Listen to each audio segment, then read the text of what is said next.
The BRSCC BMW Compact Cup is brought to you by Nankang Tyres and Gas Shocks.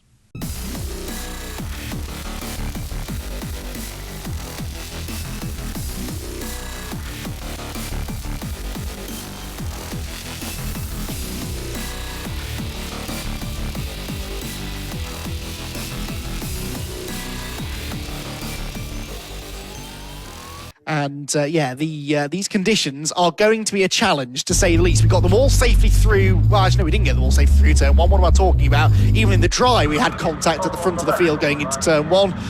What is going to happen now? They don't know how much or little grip they'll have. We also don't know what setups the drivers have gone for. A few of them do like to think of themselves as fortune tellers and like to predict the weather conditions and anticipate it setup-wise.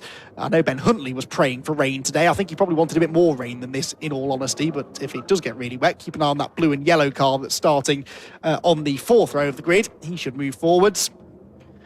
But this is going to be a lively 15 minutes of racing, that's for sure, to round out the weekend here, round out the day, I should say, here at Croft. Another full day of racing tomorrow, but it rounds out the weekend for the Compact Cup, who are only racing here on the Saturday, which is a shame because it's one of my personal favourite championships, and it really, you're about to see why, I think, because this should be another really exciting race.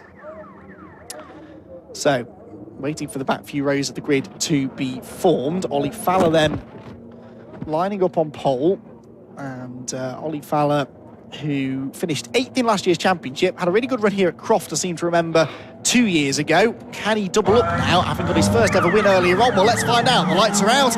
Away and racing again here at Croft. The final time today. This is the Nankang Tyre BMW Compact Cup, and it's Stephen Daly that's got the drop this time. He's in the lead going into turn one. Will he survive turn one this time? That's the question, though. Will they all get through? That would be a bit of a miracle, I'd say. Through they go. Ian Howes has lost out to Ray McDowell. Stephen Daly with a lock-up as well. We've got cars out wide behind, and that's one of the Claydens has gone round. The tyres go flying. Mike Doble was in the middle of all of that as well. Which Claydon is that? I think that is Gareth, isn't it? Yes, 46th. Gareth Claydon, who's been spun, and he rejoins at the back. But that was... Do you know what? That could have gone an awful lot worse, couldn't it, really? They mostly got through there without any major contact. It's Daly that leads the way. It's Fowler in second. Ian Jones is carving his way through the order. Up the inside of Ian Howes he goes. Ian Jones started in 6th position. He's up into, I think that's 4th now, isn't it? Going out of Tower Corner. Another driver who relishes damp and greasy conditions, and that is exactly what he's got now. Daly, of course, from being north of the border, Scottish racing ace before he made his way down into the British Compact Cup Championship. He knows a thing or two about driving in the wet as well. Ben Huntley there under pressure, actually losing out potentially here to the number 60 car of Simon Welton, who I think went through on the inside, going into Sunny in and out. There's the number 8 car of Richard Sutherland, dicing away with lead Andy Sandler. They almost make contact coming out of Sunny, and Mikey Doble is right behind them. Look, already trying to make progress from 18th on the grid. Daly leads then, Fowler second, McDowell third, Jones fourth, and then there you've got Ian Howes on the outside, Paul Maguire on the inside, Simon Welton is the red car, Ben Huntley the blue car, the surviving Claydon driver is Reese Claydon, the number 10 behind, and they all come out of the hairpin 2 by 2 by 2, and they'll head down into Clairvaux that way as well, I'm sure. Leaders flash through, top 2 getting away, and then they're kind of pairing off inside the top 4, then everybody else running in 5th position. To the outside goes Ian Howes, and I think he's going to clear Paul Maguire here into Clairvaux corner. We'll try now and guess whether or not the braking point has changed since they were last there, if it's any more slippery than it was. Perhaps less slippery, of course. They'll want to try and carry as much speed through the corners as they possibly can. Now onto the back straight they go once again. Stephen Daly then out in the lead of the race, trying now to make good his escape. It's something he's so good at doing. It always looked like he was quicker than Ollie Fowler in the first race, but was just biding his time really, and happy to settle for second if needs be. Now though, he's not settling for anything. He's got the lead and he's trying his best to pull away. Looking further down the order, Mikey Doble into 13th place now. So Mikey definitely one of our championship contenders this year. Did not get his season off to the best of starts, but can he salvage a top 10 in this race? I'd like to think he probably can, having gained 5 places already on the first lap. Ben Huntley here trying to get up the inside of Paul Maguire. This is for 6th place. Huntley finished the earlier race in 7th, so yeah, they're still in the same position. It's not quite wet enough for him really, is it now? 28th there is Guy Davis. He's having a good run. Stephen Daly makes his way through Sunny then, hops over the curbs, heads down towards the complex once again, and you can see him there working away at the wheel as they weave now through this final sequence of corners. Things starting to settle down at the front behind though, anything but. Paul Maguire tries his hand up the inside of Ian Howes there. No way through at the hairpin though. You can go in tight, but it's very, very hard to get the car stopped and turn properly through the middle part of the corner. Across the line we go then, 15-minute race this, remember. Daly leads the way by now 8.5 tenths, but Mikey Doble down in 13th place has just set the fastest lap of the race. So Mikey Doble does a 1 minute 42.1, which is only a second off the race one pace. So although it clearly is slippery out there, it's not really slowing them down massively. Bear in mind he was in traffic as well. He was right on the tail, in fact, of Jim Barrett, who's having a really good run in this one. Started 16th with Jim, and he's up into 12th place now, though he might not stay there for much longer. Let's see, down into Tower they go. Yeah, they're side by side in the background, and Ben Huntley having a look at the inside of Paul Maguire. And can he get up the inside on the exit? Looks like he might do. Maguire runs a bit wide, that loses him speed, so Ben Huntley now has a choice to make. Does he risk it round the outside into the Jim Clark S's, or does he play the safe game and back off? Knowing Ben as I do, I think I know the answer to this already. They're probably still side by side as they come out of the Jim Clark S's and head towards Barcroft. We'll get back to that in a moment though, because Ian Jones is now applying some pressure to Ray McDowell, who is a new man, isn't he, this weekend? Ray McDowell finding pace that, with the greatest of respect, I've never seen from him before. He was at 18th in last year's championship, Ray McDowell, and here he is in third position, finished fourth earlier on, and he's got one of the veterans of the championship right on his rear bumper now. Ian Jones is 10 times a race winner in the Compact Cup, and he's been on the podium 34 times now over the course of his career. He's always at the front wherever we're racing in the Compact Cup, especially if the conditions are a bit treacherous out on track. Maguire and Ben Huntley still battling away here. Huntley didn't actually get past then. He's now back alongside him again though as they go out of the hairpin and along the start-finish line.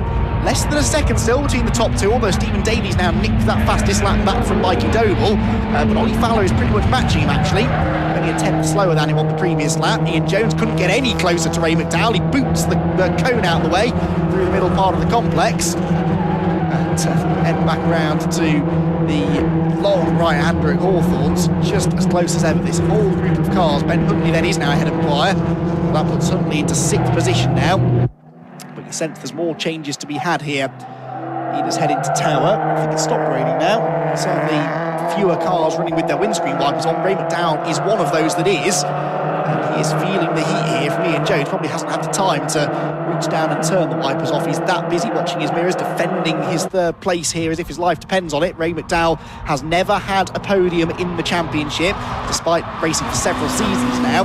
I seem to recall when he initially joined the championship, he was racing James Gornall's championship winning car from a number of years ago. I don't know if that's still this car. It's got a different livery on it now. It may well be the same car that Ray's racing now. So if it is, we know it's a good car, but Ray McDowell being prepared by Stephen Daly's team as well, the KC Motorsport squad, but he's under pressure. Jones is up the inside, but no, Jones was too far back. Bit of damage to the front of Jones's car, probably from a lap 1 skirmish. Ian Howes is back in this now as well, isn't he? Ian Howes in 5th position right with them, and Ben Huntley coming after them as well. Now that Huntley's broken past Paul Maguire, he is starting to show some speed as well. Leaders go across the line. That gap is definitely growing now between Daly and Fowler, so it's all about the third place battle, but more and more cars are likely to join in. And keep an eye on Mikey Doble. There he is, look, with his headlights ablaze, the blue and white car. He's ahead of his dad now, which means that he's into 11th place, Mikey Doble, having been 31st at the end of the first lap of racing today. Here he is now getting into the business end of race 2, and he could be on maybe for a top 5. He's on the tail of Guy Davis now, and he's going to try and get up the inside of him there. We're following him nicely through Hawthorn Corner. And we were before we got to the Tower shot, but we will hopefully track them again as they come through the right-hander now. It's that big pack that's coming towards us. Ray McDowell there 3rd, Jones 4th, then it is Howes in 5th. It's the group behind we're watching, really. Here they come, Mikey Doble to the outside, but Guy Davis has charged up the inside instead. Well, they do say the best form of defence is attack sometimes, and he goes from defending his position from Mikey Doble to attacking, and off has gone Wayne Flint, who I hadn't even spotted, had come from the very back of the grid. Wayne Flint was in 13th position. having started 32nd. That is incredible. What a shame that he had that penalty after the contact in race 1. He could have absolutely been up there challenging for the victory in this race. Right, Welton back on the inside of Guy Davis, so he lost out to Guy at Tower. Now he's gone back ahead at Sunny, and Mikey Doble is trying to find a way of following through as well, but there just wasn't room there as they went through the second part of Sunny. Down into the complex again.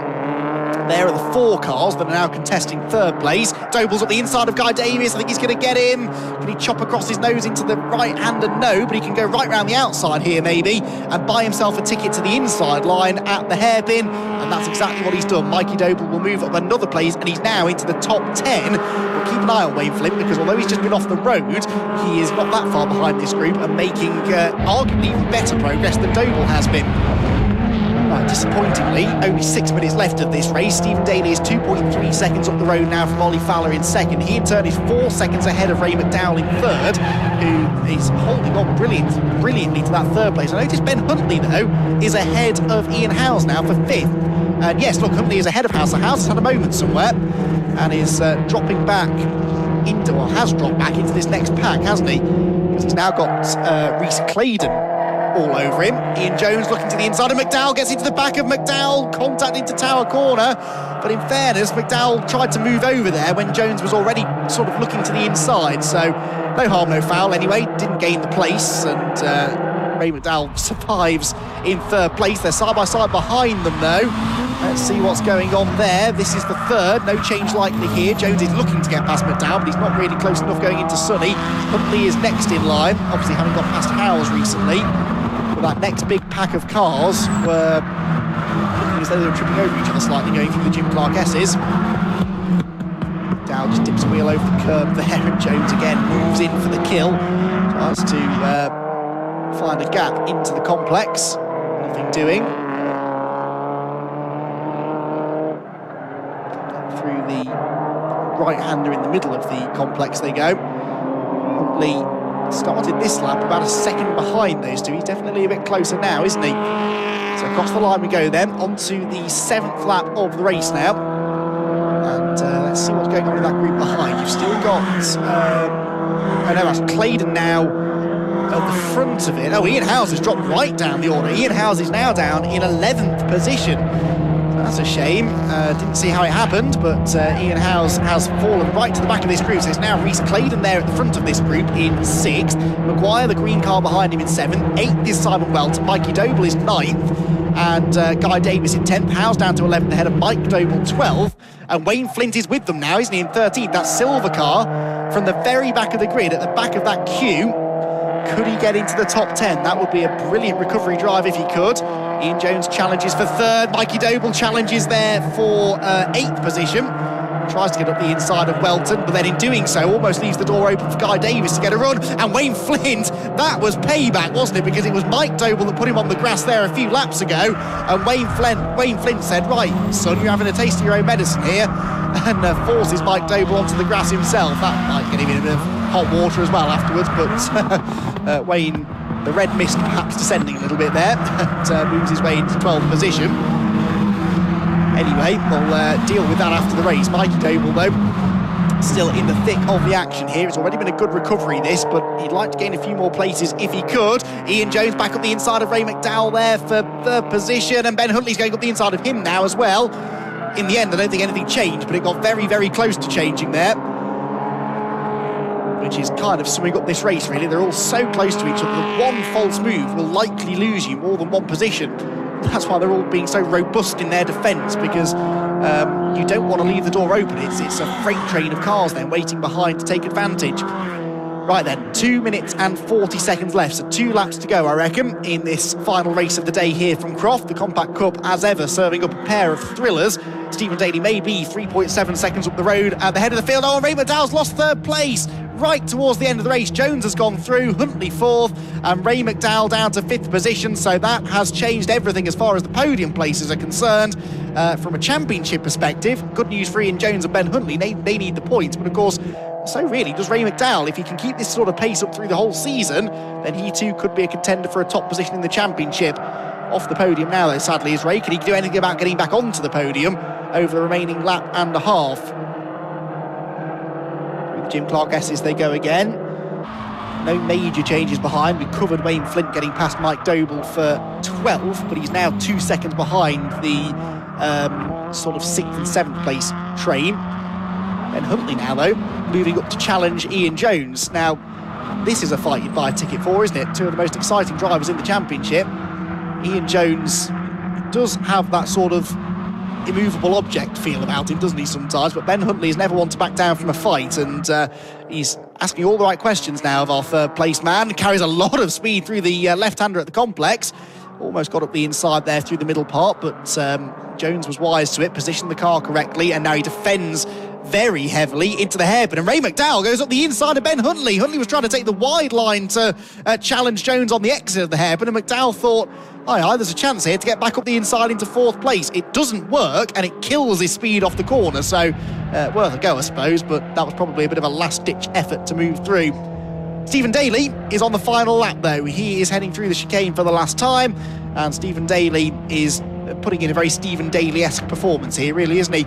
He was already at the top of the all-time wins list. He's now going to move on to 28 career Compact Cup wins, and that's just in this championship. That doesn't take into account the goodness only knows how many races he's won north of the border in the Scottish Compact Cup Championship, which really thrived for quite a long time. About 5 or 6 years ago, it started to wane a little bit as more and more Scottish drivers came over and raced in this series, but Stephen Daly, when it was at its height of competitiveness, was a multiple champion in Scotland, and then decided to come down and race in the English Championship, if you like.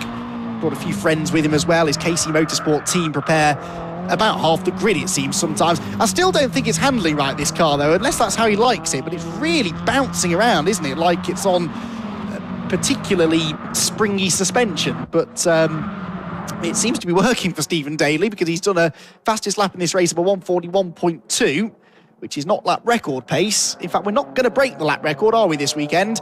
Ian Jones is going to keep that from 2019, 1:40.97. But Stephen Daly is going to come home and take another race victory and add it to his 2nd place finish from earlier on. But I reckon he and Ollie Fowler are going to be almost equal on points leaving Croft after what has been a brilliant pair of races in the Compact Cup. A victory for Stephen Daly. Ollie Fowler backs up his victory from earlier on with 2nd place, and look, there's still more action behind, as again Ben Huntley is trying to get past Ian Jones. He's trying to fend off Ray McDowell as well, but Jones stubbornly hangs on to 3rd place, and Mikey Doble almost gets Paul Maguire on the line, but misses out by what was the margin in the end between those two? It was just over 1/10 of a second in the end. Looked a lot closer than that actually, didn't it, as they came across the line. Daly, Fowler and Jones then on the podium. Huntley 4th, Ray McDowell 5th, Reese Claydon 6th. Oh, someone's coming here with their bonnet up. What's this? This is number 8, is that? Yes, the number 8 car of Richard Sutherland, who will be quite glad to see the checkered flag. There's also damage to the front of Lee Dendy Sadler's car. I think there's a story to tell there. There's been some shenanigans on the last lap, shall we say. Rest of them all coming through towards the back end of the field, but yeah, that is not how Richard Sutherland wanted to end his 2nd race of the weekend. And Lee Dendy Sadler's car behind also looks like it's been in the wars. Luckily, you sit quite low in these cars, so Sutherland could probably... You can almost see him leaning back in the chair, can't you? So you can see underneath that bonnet to see where he's going. That's, yes, going to be glad that the checkered flag came out when it did, I think, is Sutherland. Also, want to point out, we got all 31 starters there, all got to the end of the race. We had one non-starter, who I think was Craig Arkell. Craig Arkell didn't finish, but everybody didn't start, sorry, but all of the ones that did start got to the end, and I think that's the first time that's happened all day. So not only is it great racing, but good reliability as well, generally speaking, from these Compact Cup cars. You can do a lot worse than going by a BMW Compact or hire one from one of the many teams that are out on the grid. If you want to go racing, I know that a lot of the teams are looking for new arrive and drive drivers as well. So if you want to go racing, then do inquire, because as you can see, it's a fantastic place to go and have some fun. So, final winner of the day is Stephen Daly, 4-time BMW Compact Cup champion, and he certainly started the day and his quest to become a 5-time champion in one of the best ways possible. 2nd in race 1 and a win in race 2. There's a reason why I've nicknamed him now the Colin Turkington of the Compact Cup, because he drives a BMW, champion 4 times, and that's all I got. So that's for that nickname. But outcome Stephen, well done to him, and see if we can grab him for a second. We're going to go over to Oliver Fowler and have a word with him. And we have also got Master Driver. Let's bring Stephen over actually. Stephen, well, that's not a bad way to try and go for number 5, is it? Second in race 1 and a typical performance in race 2. I loved that, absolutely loved that. It was all down at the start. I was racking my brains after race 1 because I couldn't get past Ollie in race 1. So I just had to do it off the start, and I got the start. So I'm relieved. And you've always looked comfortable once you get out in the lead. You just look as though you can drive your own race, and that just seems to be the case in race 2. Well, that's it. You just got to pace yourself. Don't overpush the tyres too quick at the start, and just manage the car. Big thanks to Casey Motorsport this weekend, Master Mix Concrete, my sponsors, and everybody that's watching this weekend. It's mum and dad, mum, my sister, and everybody. That's it. So, mate, you've got the one that you're looking forward to the most. You've got home racing coming up next at Knockhill. You've got to be buzzing for that. Yeah, we've got Knockhill next. To be honest, I can see some of these guys being just as quick as me at Knockhill as well. These are a fantastic grid, some really fast drivers, so let's see what we can do. Hopefully 2 home wins continue the championship lead. Cheers. Excellent, well done. We'll go have a chat to some other Thank people. you very much, cheers. Let's go have a chat to our second and third place guys. Let's bring Oliver over actually for second. Not a bad day for you as well. First win in race 1 and a second in race 2, and just that race 2 he's a bit quick, isn't he?